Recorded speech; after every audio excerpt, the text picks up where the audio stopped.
Thank you for taking the time to meet with us. We're here because we're announcing a very exciting initiative on a national front.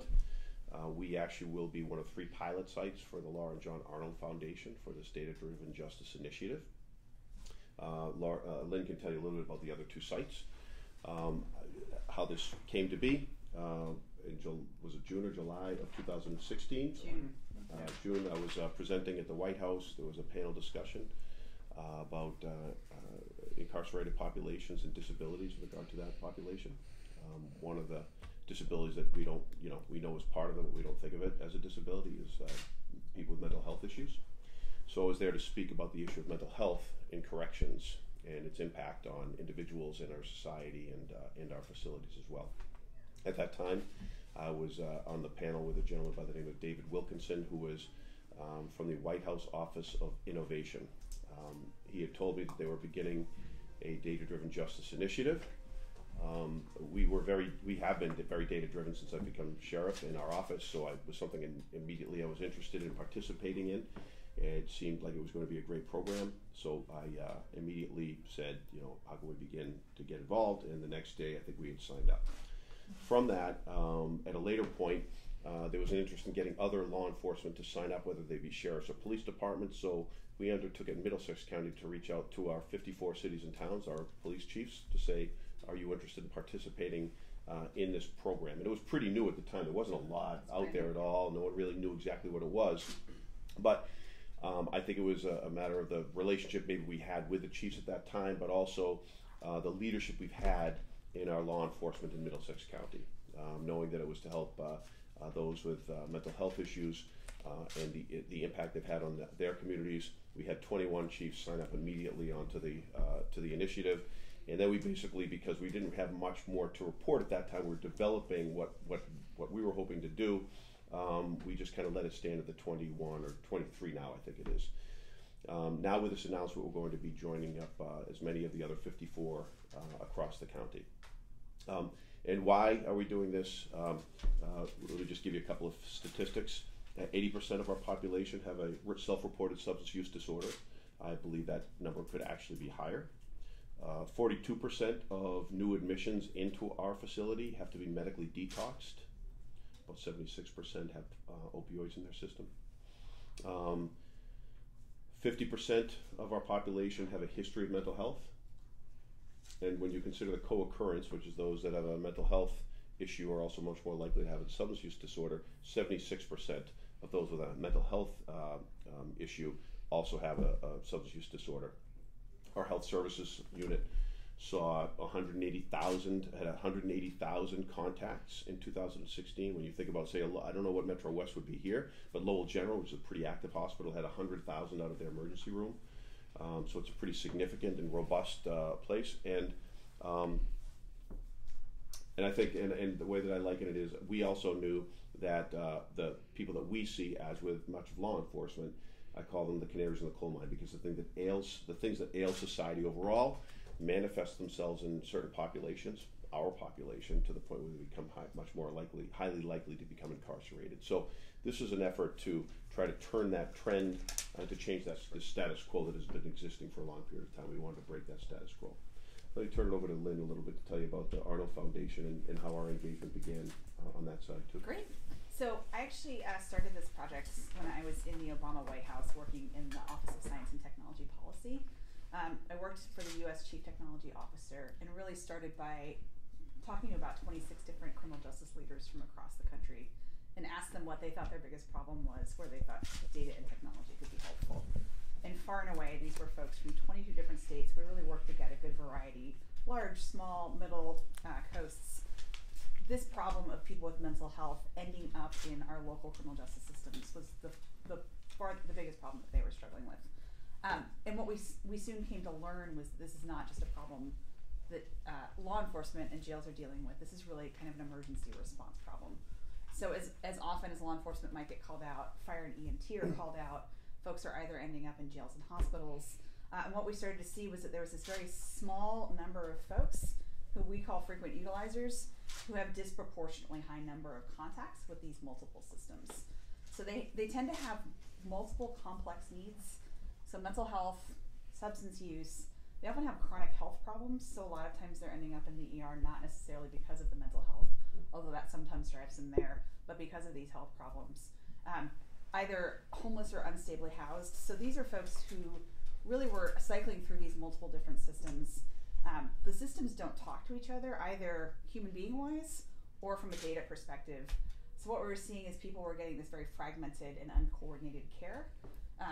Terrible cost to the community, so this is really probably the most expensive and ineffective way of providing treatment, and terrible outcomes for the human beings involved. So really the time that we spent at the White House, we've talked to hundreds of communities across the country to try to figure out two things. One, is this really a problem that everyone is facing? And it seems to be yes, this is a problem regardless of kind of size, demographics. Everyone has folks in their community that have these contacts.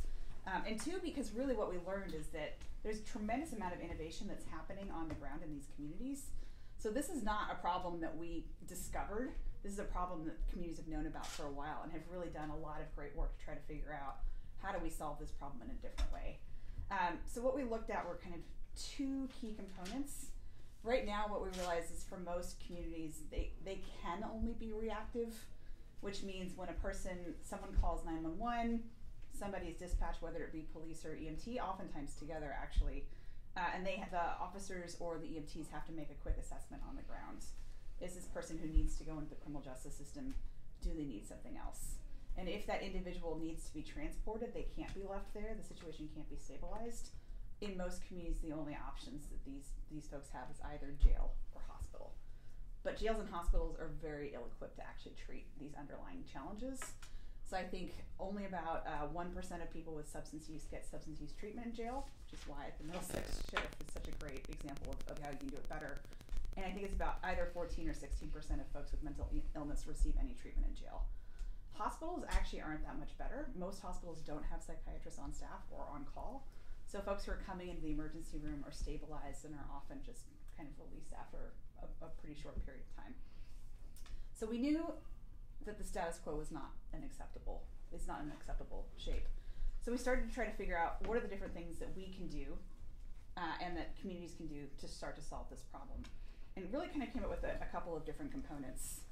So obviously, when you work for the CTO, there has to be a technology angle to this. So, and really, there's the technology and the human angle. So, and this is actually manifests in the funding that we're providing to the Middlesex Sheriff's Office and this community, is to solve both the human coordination problem and the data coordination problem. So the funding that we're providing is threefold. We're going to fund a full-time project manager whose job it will be to coordinate amongst all of the community partners who are participating. And that is a group that's going to be built out. So we have great participation already, but there's a lot more kind of recruiting work that's going to be done by this coordinator. We're going to give embedded IT talent within the department who can help the folks who want to participate in data sharing actually get their data out of their systems. And we're providing funding and support for a data system, which would be able to actually combine this data in a secure cloud environment to share amongst. So for us, step one is bring your data together and your stakeholders together to find who are the individuals in your community that are having these highest number of contacts. Try to understand what might be driving those contacts. What does your population look like? Is it mental health? Is it substance use? What kind of substance use? How much of this is a homelessness problem?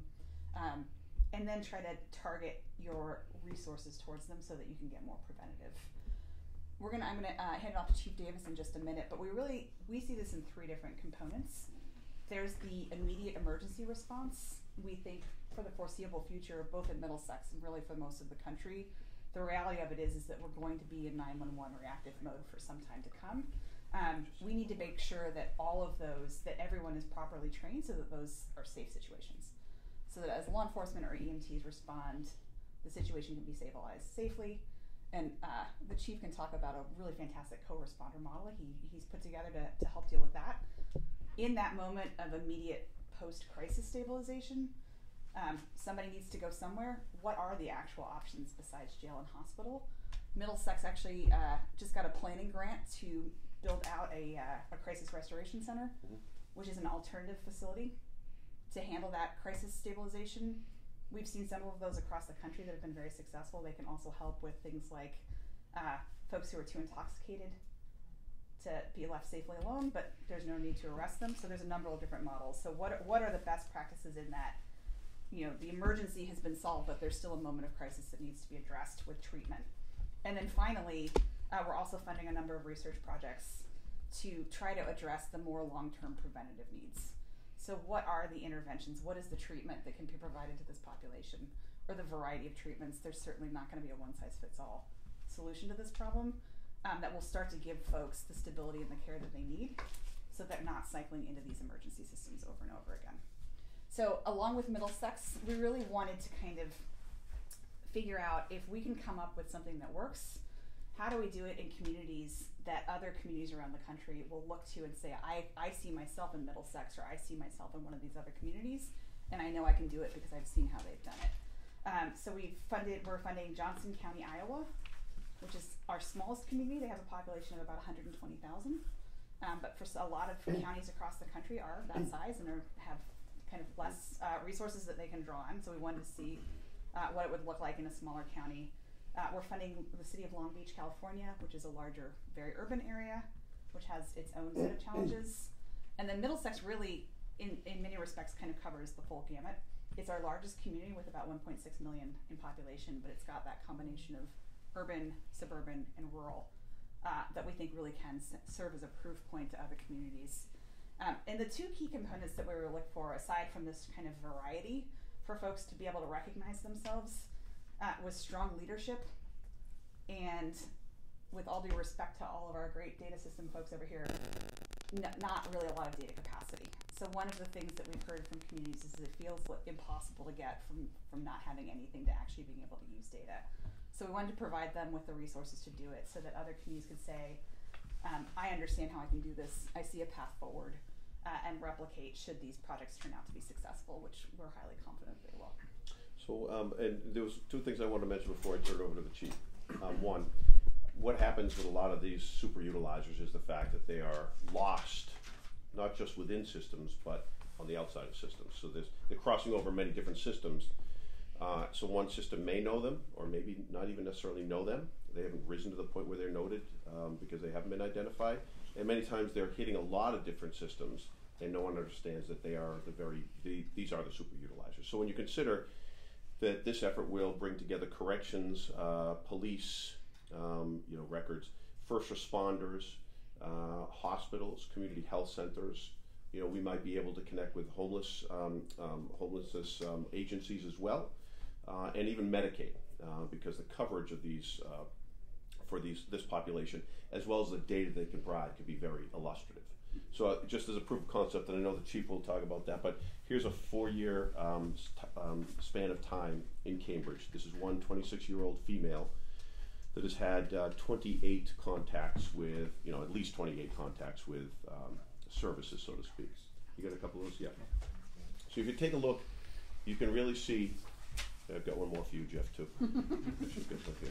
So if you take a look down, you can see, and the police, now this would just be Cambridge alone, right? So this is not even if they're crossing over the lines to other communities. This is just in Cambridge alone. She's had 14 contacts over that 4-year period of time. If you really take a look at the type column, only one in which she's identified as a defendant or a perpetrator.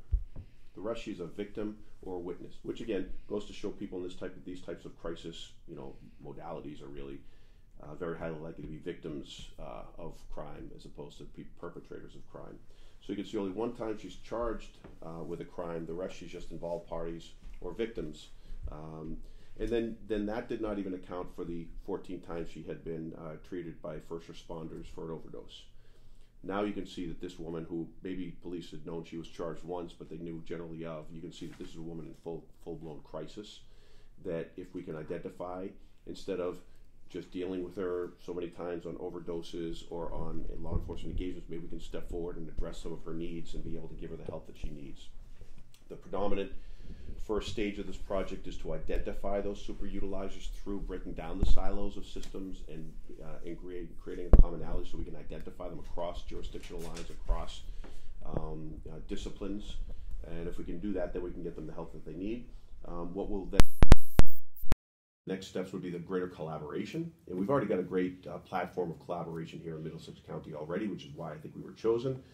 And then Arnold Foundation is committed to doing research to understand what are the best practices to, and which are the best ways to treat appropriately which type of issue that people are having. I want to be very clear that this is not only an effort to divert people from being arrested or incarcerated. It's an effort to get people diverted into the treatment program and the treatment and the services and the resources that they've really needed. So it's not just to get them away from law enforcement or from hospital ERs, but to get them the treatment that they deserve, because they're living a life that is, not really fulfilling. So trying to help them get on the right track. And as to why MSO, I mean, aside from the fact that I jumped on the bandwagon very quickly, aside from the fact that when we were asked if we can get a few people to sign up, we had 21 chiefs of police immediately sign on in a matter of just a few days. But the fact that we had people like Craig Davis, who has done this type of work. And so this is another example of a department, when he was with Framingham, developing a system that is now, nationally known, not replicated as much as it should be, really. Where they created a system, but we had a few different systems in, and now if we can create a collaboration among them, we can actually do some even greater work. So there was already a culture in Middlesex of understanding this issue from which we could build on, as well as the great interest. And I think that's, and as Lynn had said, listen, we are 1.6 million people, 54 cities and towns ranging from urban to suburban to rural. If you can create a system that'll work in this type of county, as opposed to just an urban center or just a rural center, or even just a suburban center, if you can fit all three into one model, then that's something you can actually replicate across the country. So that's why I think we have great value to this as well. Because if you can make it work in Middlesex County, I think you can make it work in almost any setting across the country. Chief Davis, you want to just tell us a little bit about some of your work, and for those that may not know, some of the great work that you started in Framingham as well? Sure, thank you. And many of you already know about the program that we have, because I know if you've checked your archives, you've written several articles about it, but I'll give you an overview anyway. So around 2002, I partnered with Advocates, our mental health mobile crisis team, to create a program after I recognized that we kept arresting the same people over and over again, people with mental illness who are committing minor, low-level nuisance-related offenses. So they were entering the criminal justice system over and over again, and they were spinning back out without any kind of treatment or any kind of proactive plan. So we were seeing the same people over and over again. And for policing, especially rewind the clock back in 2002, the only strong options for us for these folks were either arrest or to forcibly send them to the emergency room under a forced commitment to be psychiatrically evaluated. Both of those options are terribly expensive. It's a Band-Aid approach. We were traumatizing those people at an alarming rate, and we weren't really solving anything. We weren't really helping them move forward. We weren't really helping the community, and we were just using a tremendous amount of public safety resources for the same people over and over and over again. So the program that I created with Advocates was embed a mental health clinician in the police department to co-respond with our offices for any call for service that involves somebody experiencing a mental health crisis that may be committing a low-level criminal offense. And what that does is, instead of the police officer taking the person and bringing them to the hospital for evaluation in a sterile setting, or bringing them to the court and post-arraignment, having them evaluated psychiatrically in a sterile setting, they were being evaluated in their raw environment by a mental health clinician. So if they were in their living room, if they were out in a park, if they were in a school, if they were in the trees, wherever it was, wherever we found these people exhibiting the behavior, they would receive an on-scene mental health evaluation, again, in their raw environment, exhibiting the behaviors that our officers saw through our eyes. And that's what I wanted. I wanted a clinician to see, smell, and hear what our officers experienced, because that's the most accurate assessment that could be provided. So that had become the backbone of the program. And we launched the program in 2003, so 15 years fast forward. That program's been replicated in many communities across Massachusetts. The first true replication sites were Marlborough in 2008, followed by Watertown in 2011. And then when I moved to Ashland, we had a regional replication program that partnered Holliston, Hopkinton, and Sherburne, our contiguous communities. because we're all small communities. We couldn't really justify our own individual mental health clinicians, so we formed a partnership and a regional collaborative. So since that initiative back in 2003, we have diverted over 2,400 people from arrest that would have been arrested, and 1,572 people from the emergency room. So not only is it an arrest diversionary program, but as a byproduct of it, we've diverted a tremendous amount of people from the emergency room. And the cost savings is approximately $11 million. Because when you factor in the cost of an emergency room visit or a cost of an arrest, that's a staggering number over the 15-year lifespan of just those 4 communities. In our ASH program, as we call it, Ashland, Sherburne, Holliston, and Hopkinton, alone, in the first year, we had an 83% diversion rate. So 83% of people with mental health issues that were committing minor low-level offenses that would have been arrested were diverted from arrest. So those numbers, although they seem small, but again, we're small communities, we're 26 people, and this is the first year that we initially kicked it off. 26 people from arrest, 29 people from the emergency room, and that was a cost savings of over $65,000. So, if you extrapolate those numbers out. Now, as part of the initial program back in 2003, we were also collecting data on how many people were diverting from arrest, how many people were diverting from the emergency rooms. And when we were collecting the data, we realized that we call them frequent flyers, but now that I'm involved in this program, I call them super utilizers. But we were noticing that there were people that were really hitting both systems, the criminal justice system and the emergency medical system, at an alarming rate. So what we would do is identify them statistically and identify who they were, and then be able to come together with different stakeholders in the community who touch that person's life and try to come up with a proactive action plan to better that, form a better treatment for that person instead of arrest or instead of an ambulance trip to the emergency room. And we've been very successful in that. There was one individual I can think of that he had been arrested over 50 times. He was a homeless alcoholic veteran, and there was considerable concern amongst us in our circle that this person was going to die because he was resistant treatment. Our only option was typical arrest because we would constantly get calls that he was either disturbing the peace or trespassing. We'd find him sleeping in the doorways of businesses downtown. So we were able to leverage the data that we collected on him and examine what was going on in his life. And we leveraged the Veteran Services Administration. We were able to get him into mental health, alcohol counseling through the veterans leverages, and got him long-term housing. Now, since we were able to intervene in his life, he has no longer had the contact in law enforcement that he had. He's found long-term housing. I think he's even had a hip replacement through the Veteran Services, and he's no longer sleeping in the woods, downtown Framingham. So that's one success story, and then another one is where I'm at now. We have a person in the community that we've interacted with 60 times. Now, those 60 times haven't necessarily resulted in arrests, but resulted in a tremendous amount of public safety resources continually visiting this person and interacting with them. And on 4 of those occasions, it resulted in forced mental health commitments at the emergency room. So we were able to intervene and identify her as a super utilizer with the data that we collect and find a much better treatment option for her. And since we've done that, since our intervention, we've only encountered her once in the past 8 months. So that's a significant decrease from 5 times a month to 1 time every 8, in 8 months. So that's the type of, I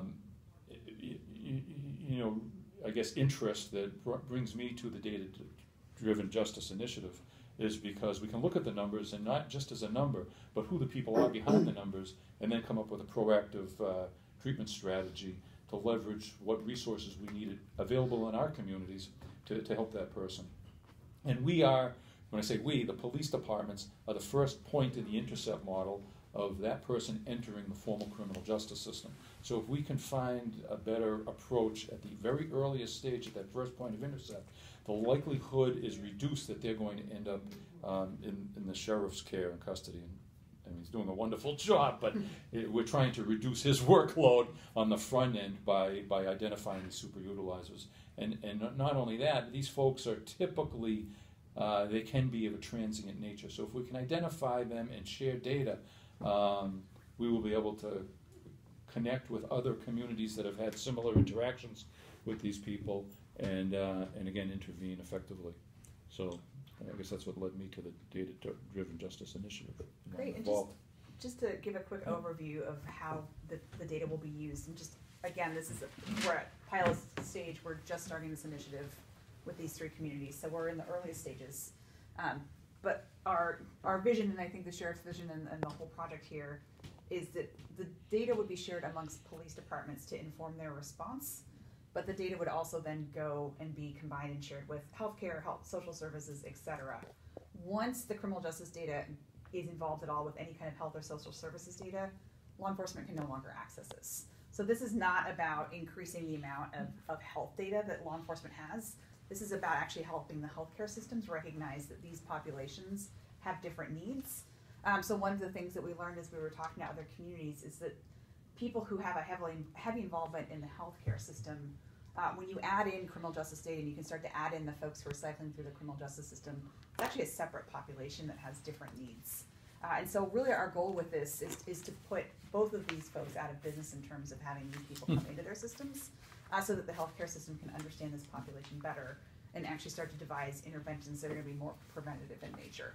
So the criminal justice data would go to the healthcare system. It would only get shared back in under the law enforcement exception to HIPAA. So law enforcement can access it if they have an individual standing in front of them, only that one individual's information, for the purposes of making a diversion decision and figuring out where this person should go. But in terms of actually kind of mining and leveraging and using the data to make decisions, that would all exist only on the healthcare and the social services side, which we frankly think that's the appropriate place to do it, which is if we want to talk about people who are doing proactive outreach, people who are going to go find these folks and connect them to services, it's the people who should be providing those services that should be doing that. And we're going to keep our emergency responders in that critical role of let's have them only responding to emergencies. So I just want to make clear that sometimes folks legitimately and rightly have concerns about how this information is going to be shared, and it's very strictly limited based on the law and based on kind of privacy protections. Questions? Would the police and EMS still be able to look at something like this without the health data in it? Can it be pushed out? Yeah. So they'll be able to see that, and Lynn had mentioned some point before that you might have indicators based upon the healthcare information, indicators that this, a flag or something like that. So to watch for this as you go to respond with this individual, you may watch out for this or that. So it's interesting, this data, so EMS is HIPAA covered. So, but even just doing a better job of sharing law enforcement data, number of contacts indications even within the law enforcement data, this is actually a great reason to have a co-response model too. So you can tell a lot oftentimes from the police data, and we can share with you. I don't think we have enough copies to share more than one. The number of law enforcement contacts that our local communities are having with individuals that have really nothing to do with law enforcement, or real just kind of handling people who are in mental health crisis. So I think one of the Cambridge Police Department, they had 116 encounters with an individual and only one arrest. So it's a tremendous use of law enforcement resources currently. So even just helping them understand if this is a high utilizer of law enforcement services is going to help inform their response. If you have a co-response with a mental health clinician, they can absolutely access the HIPAA data. So oftentimes the way this happens is the law enforcement will co-respond with the mental health clinician. Once the situation is stabilized, so everyone's safe, the mental health clinician stays behind and law enforcement leaves. Right, and so what we don't want is we don't want law enforcement to be assessing people, we don't want them diagnosing people, we don't want them having access to people's treatment information. What we want is the information that they need so that they can safely respond. So should I know, is this person off their meds? And so oftentimes you can even just collect that through the 911 calls. So what we're trying to figure out is what is the minimum amount of data people need to make that kind of on-site emergency assessment, and then really leveraging the data on connecting people to effective services. And so you're going to track people, you're going to track people by their name, or by, how are you going to? There's multiple. It's a database? It's an online, it's a cloud-based system. highly secure.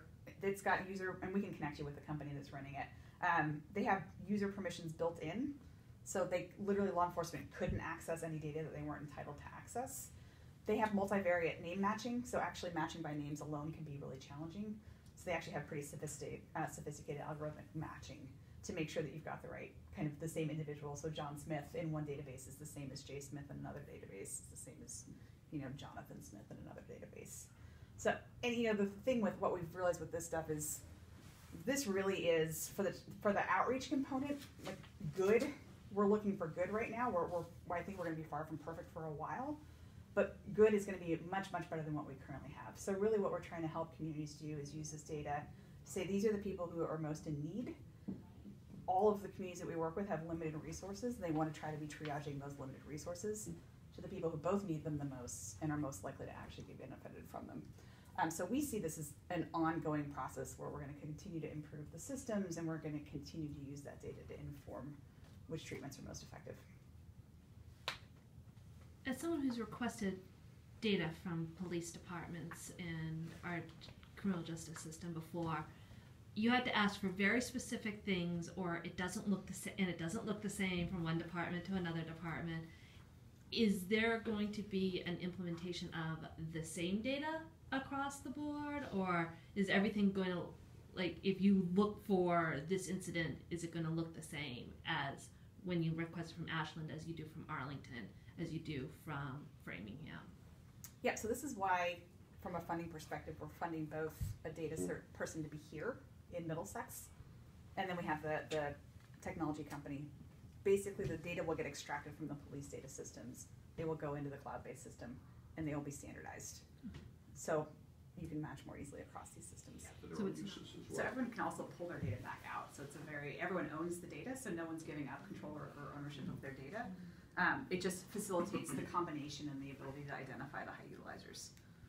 Are you doing something on the medical side, or is that side already got enough IT and reporting and? It depends. So we're actually really exploring the medical side as we start this project. Our belief is that yes, that they do, and it is much, much easier to send criminal justice data to healthcare systems. They tend to have better IT. They have all of the claims data that we want. Some of it actually is so we see this in a couple of ways for us. We want to pilot in these communities to see what works, but also kind of figuring out collectively how we bring the right folks to the table. So we're exploring a number of different things. There's obviously opportunities to talk to local hospitals. Local hospitals feel the pain of these patients as much, if not more, than the criminal justice system. And there are a lot of kind of efforts and initiatives underway to reduce repeat ER admissions that we want to leverage. There's actually, this is one of those funny projects where there's really strong alignment. Everyone is interested in solving this problem because they're all feeling it in different ways. So we're starting to explore opportunities to talk to insurers. So there are insurance companies, even with Medicaid, there are insurance companies that back them. They are highly motivated to figure out who these people are because the cost of their care is so expensive. So I think as we kind of move out across, and then some of it honestly is as we talk to healthcare systems, we spend sometimes, depending on the kind of engagement on these issues, actually even just convincing them that they should care about this criminal justice population. Because especially when we were first starting a couple of years ago, number of conversations I would have with local hospital systems who would say, those aren't our people. And then you could bring them this data and say, well, they are, because they're coming into your ER and they're actually some of your most expensive people. So I think this, to us, we see and I think Cambridge is a great example of that. We actually see data serving multiple benefits here. One is you can actually walk into a hospital and say, we have the same people in common, we should figure out something different. But I think ultimately the treatment and the funding is going to end up coming more from the healthcare side, certainly from the criminal justice side, and figuring out what are the best relationships, how do we handle that funding in the long term for scalability is definitely something we're going to continue to explore.